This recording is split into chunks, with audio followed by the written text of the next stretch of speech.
What's up guys, welcome back to the channel. Today I want to go over my 300 blackout AR pistol build that I did years ago and kind of go through it again. One of the early videos on my channel was on this gun. It was kind of an overview video and I feel like my videos have gotten a lot better now.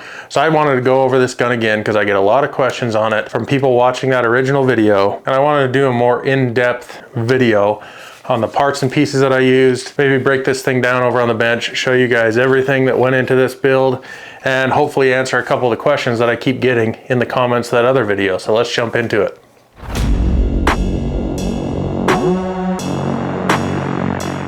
So this was the first 300 blackout that I personally built. I've loved every minute of it. It has ran flawlessly. I've never had an issue with it or anything. And it wasn't the most expensive thing to build. You can build an AR as cheap or as expensive as you want to. This thing is kind of a perfect package for everybody. It's short enough to be a truck gun. The way I have it set up, I pack this thing all the time when I'm up at my property or jumping the side-by-side to go for a ride. I'll throw this thing in because it's small enough, it doesn't take up a bunch of room, and it's easy to pack around. So I've got a bunch of stuff on this, and I think one of the only other accessories that I would put on this gun is maybe a weapon light, and I think I'm going to do that here in the near future.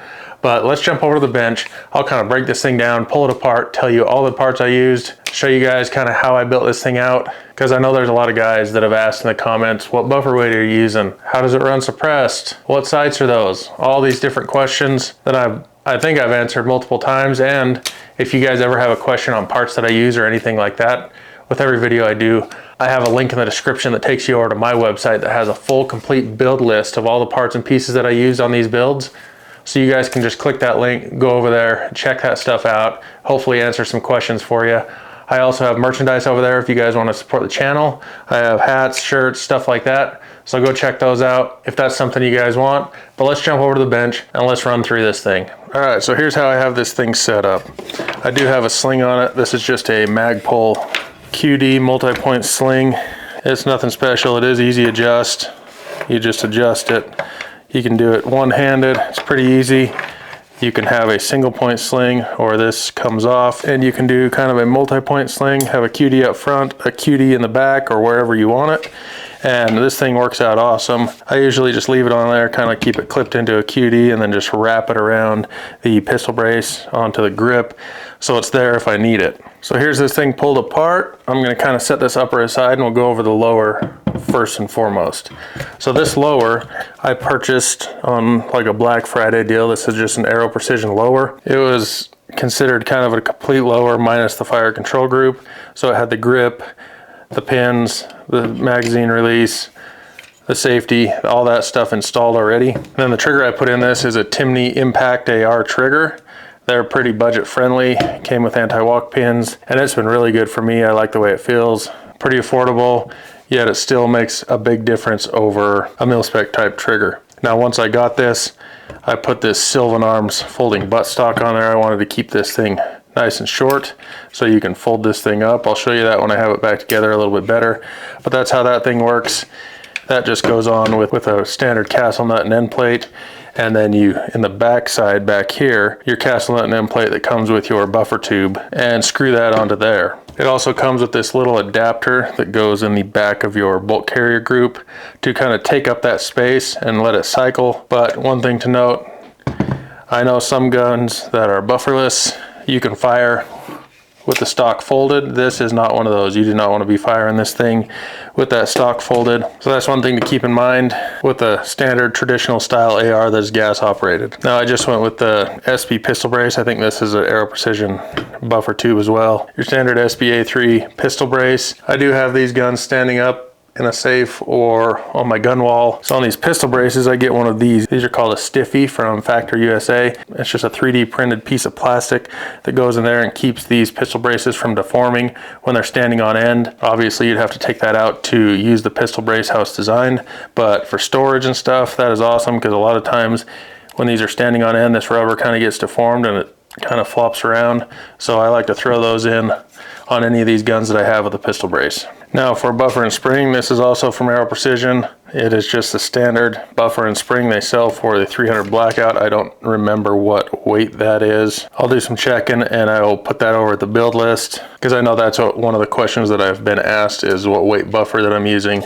But this is just a pistol length gas system, and like I said, it's worked 100% the whole time I've had it. And then for the grip, this is a Magpul MOE grip. I put one of these Handle It AR grips on it. It's just got adhesive on the back side and kind of enhances the grip a little bit. Those are cheap and they make a world of difference, especially if you have like your standard AR grip that doesn't have any stippling or anything like that. That makes a lot of difference. I had one of those, so I threw it on there and it's been great. It hasn't peeled or nothing like that. So that's what I've been running on there on that Magpul MOE grip. So that's the lower. Like I mentioned, everything else is kind of mil spec. The takedown pins, the magazine release, and that safety selector. Now let's move on to the upper, Palmetto upper. I bought this as a complete upper that was already put together.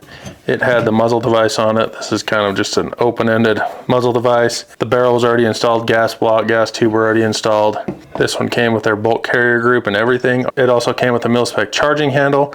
So I didn't build out this upper. I've just kind of accessorized it as I've had it. So I did put a Aero Precision Breech charging handle in it. I really like these charging handles. They've been reliable. They're an ambidextrous style.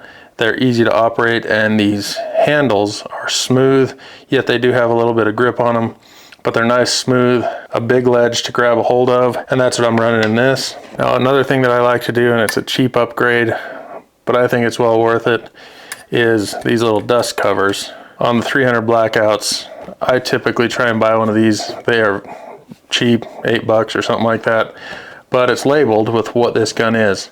The reason I do that, one, I have a lot of guns. Yeah, I'm not going to mistake this one, but my wife might, or my kid might if we hit the range. I don't want anyone loading anything in this other than 300 blackout, obviously. So it's cheap insurance for when you go out to the range that everybody knows what goes in this gun. So I did set this up with some Magpul M-Bus backup iron sights. Those have been great. I like how they operate. And on this setup, I went with one of these SIG Romeo 3 red dots. You're not going to go long range with a 300 blackout typically, especially in a pistol form. So I just threw a red dot on there. It is spaced up with kind of a quick connect mount, and these flip up sights co-witness through that red dot. I'll show you once we get off the bench and I have a little more space, but those things do co-witness through that red dot, which is nice to have a backup. Now I did throw on a little QD mount right here in the M-lock. I did throw on a Phase 5 Weapon Systems hand stop on this, and that's the setup I'm running. Like I mentioned, I do want to throw a weapon light on it. I'll probably do that here in the near future, because that's something I think is kind of necessary for a gun like this, that you're not just setting it up for a range scenario, but that you would actually use for protection or a truck gun or a nightstand gun type of thing. I think that's kind of one of the necessary things that I need to throw on this. Now, as far as shooting suppressed, personally, I've never shot this suppressed. I don't own any suppressors, so I've never shot this suppressed, so can't answer those questions on how it runs. But this thing is a 7.5-inch barrel.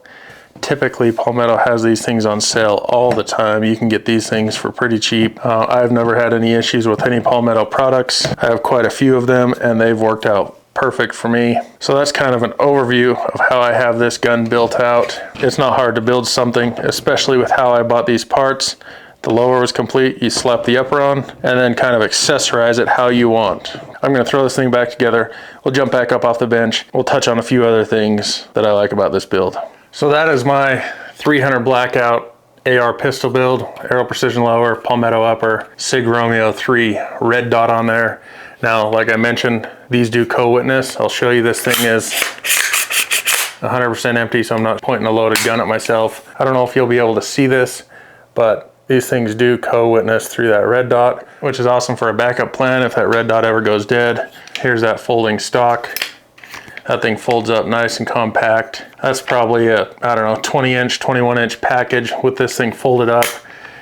The Sylvan Arms stock does have a little retainer in there, so it kind of locks it open, but it's not too strong to where you got to put a bunch of force into that thing. So that's how that thing works. And then that's that little adapter that you have to run in there with the folding stock to kind of make up that space for the folder, so your buffer will work like it's supposed to. If you guys want to see this thing at the range, let me know in the comments.